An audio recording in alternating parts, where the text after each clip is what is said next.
Nau mai, haere mai. Welcome to the Maxim Institute podcast. My name is Jason, and I'm the Communications Manager at Maxim Institute. This is our weekly short-form podcast. These podcasts are released in tandem with our weekly column and are a chance for you to hear in depth from the column's author about some of the thinking that went into producing their final piece.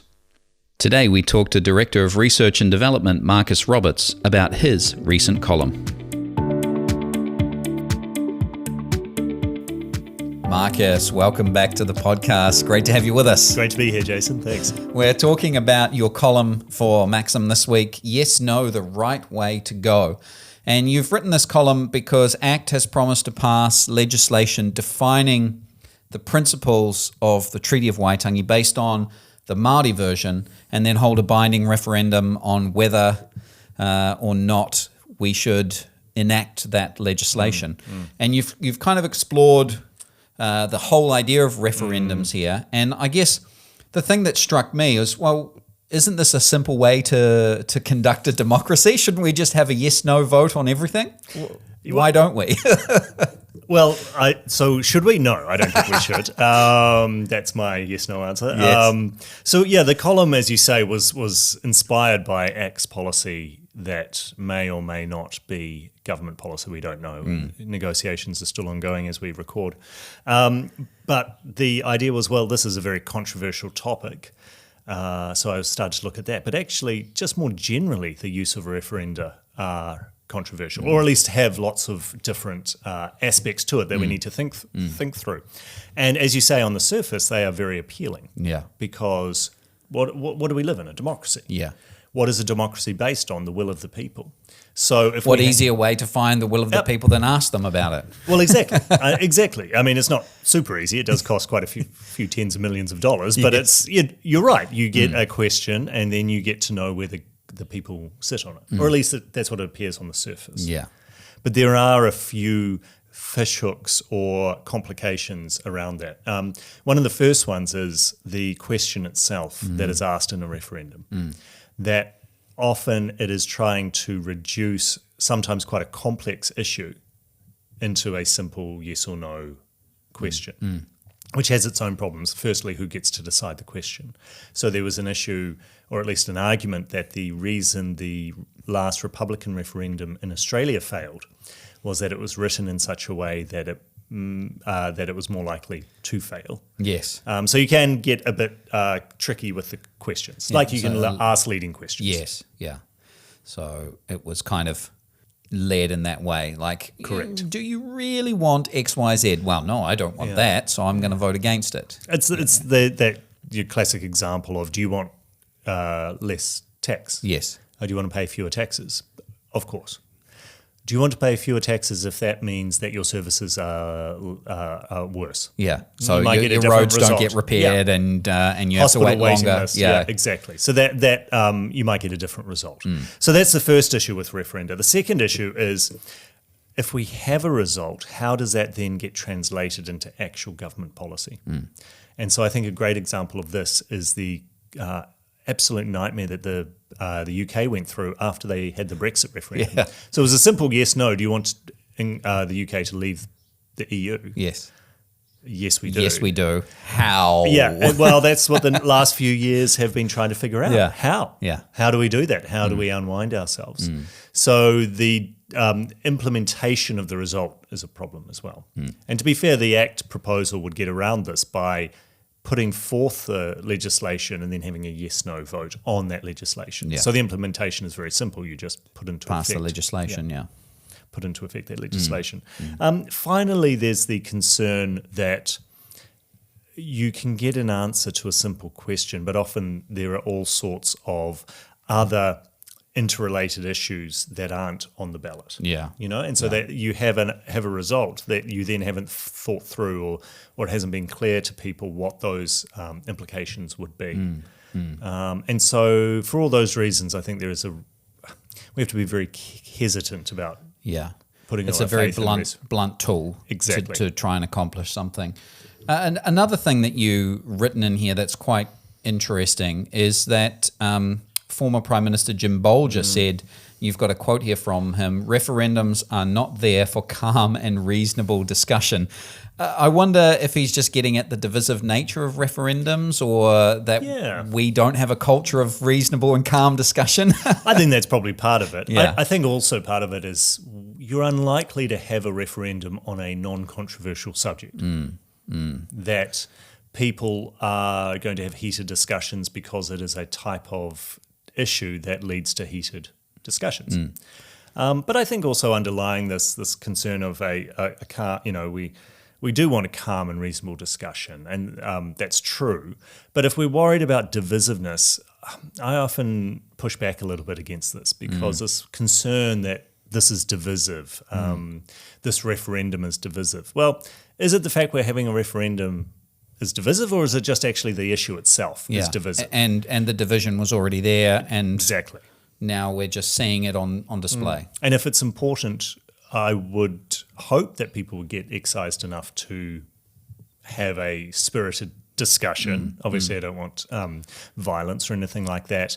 But maybe we just have to accept that actually, if it's worth debating, maybe it's worth debating in a way that divides us. That we're not all going to agree, and maybe that's fine. You just lean into it. And also maybe on the other side of that division comes a new unity and a new way forward together, rather than it just being, the division and that's the end of it. And I think that's one of the benefits that I think governments have with referendums, if they are referenda. Yes.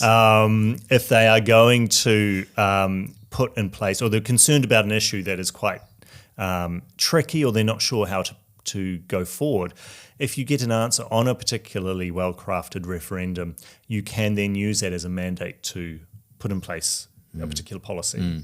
And then I think it is politically harder for a future government of the opposition party to then overturn it. Because you're not just overturning the last government's policy, you're overturning the will of the people as well. The direct will of the people. Oh, interesting. Now, there are a couple of types of referenda that are available to us, the government-initiated and the citizens-initiated. What's the difference between them, other than obviously the government initiates one and the citizens initiate the other, but there's some legal difference between them? Yeah, so the citizens-initiated referendum are due to a piece of legislation from the 90s, which provided a mechanism whereby if you got a 10% of the electoral roll signing a petition to have a referendum, so we're talking 300 and something thousand people signing it, so it's a large number within a certain time frame, then the government must hold a referendum on that particular issue. But the other side of it is it's not binding, so the government can ignore it, and they have. So prominent examples are in the late 90s we voted overwhelmingly, over 80% of us voted to reduce the number of MPs from 120 to 99. Astute observers will note that we haven't put that into effect. We may have even more than 120 this year. That's right, 123 apparently. And the other one more recently was during the Key government, the citizens initiated a referendum on asset sales, which again the government ignored. So those are citizens initiated referendum. The other one, government initiated, is simply the government putting to a vote whatever they wish. And they generally are binding because the point of having it is to either give yourself political cover or to figure out what you want. So example of this is the End of Life Choices Act, the cannabis referendum, and indeed, if it survives the negotiations, the Act's proposed referendum on the treaty principles. Wow, Marcus, lots to think about, lots to consider, and lots to discuss going forward. Thanks for being with us. Oh, thanks, Jason, for having me.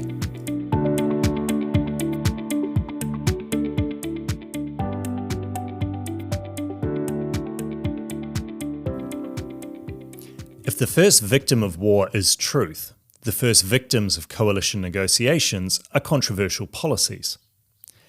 ACT's policy to hold a referendum on the principles of the Treaty of Waitangi was undoubtedly one of the most contentious of the election. ACT had promised to pass legislation defining the principles based upon the Māori version of Te Tiriti, and then to hold a binding referendum on whether that legislation should take effect. The same process got the End of Life Choices Act 2019 voted in during 2020.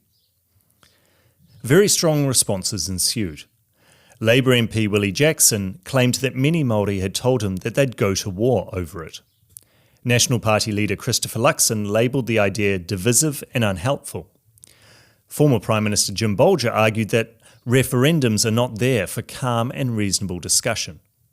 Fair enough. The recent Voice vote in Australia was claimed by many to have been divisive. And consider the very close 2016 Brexit referendum. The fractiousness of that plebiscite can be seen in the difficulty the Conservative government had in implementing it during the following years.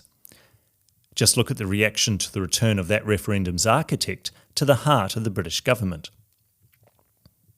But referenda do have intuitive appeal. Our government gains its legitimacy from the collective will of the people. Only it then makes decisions on our behalf. Referenda allow the electorate to make decisions, empowering the people who can be, or appear to be, often neglected. Further, you could argue that a referendum doesn't cause division, it merely lays it bare. Putting important issues to a public vote may indeed be divisive, but it is better than ignoring an issue. Conversely, referenda can be blunt instruments. They often boil down complex issues into relatively simple yes or no questions. Moreover, passing the results is difficult. Was there a no vote because a proposal went too far or not far enough? Then there's the problem of implementation. This danger is amply demonstrated by the years of wrangling that followed the Brexit referendum. ACT's approach of holding a referendum on a specific piece of legislation sought to avoid this outcome. Finally, and most intractably, referenda also reveal a fundamental tension at the heart of our democracy.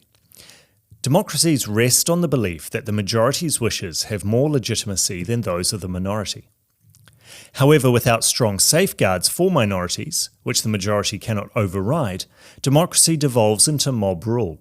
Call it the tyranny of the majority.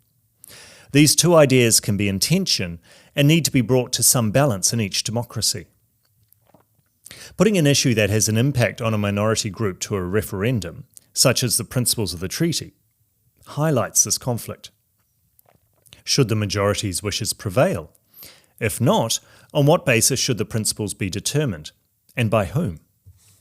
It's no surprise then if ACT's referendum doesn't survive these negotiations. However, the appeal of referenda will continue.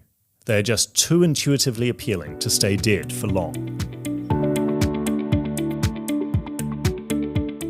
Thanks for listening to the Maxim Institute podcast. If you'd like to hear more from us and keep up with the rest of our research and analysis of politics and policy in New Zealand, you can sign up on the homepage of our website to get our monthly forum email and invitations to future Maxim Institute events. You can search and subscribe to us on Apple Podcasts, Spotify, iHeartRadio, or wherever you get your podcasts. From the team at Maxim, mā te wā, goodbye for now.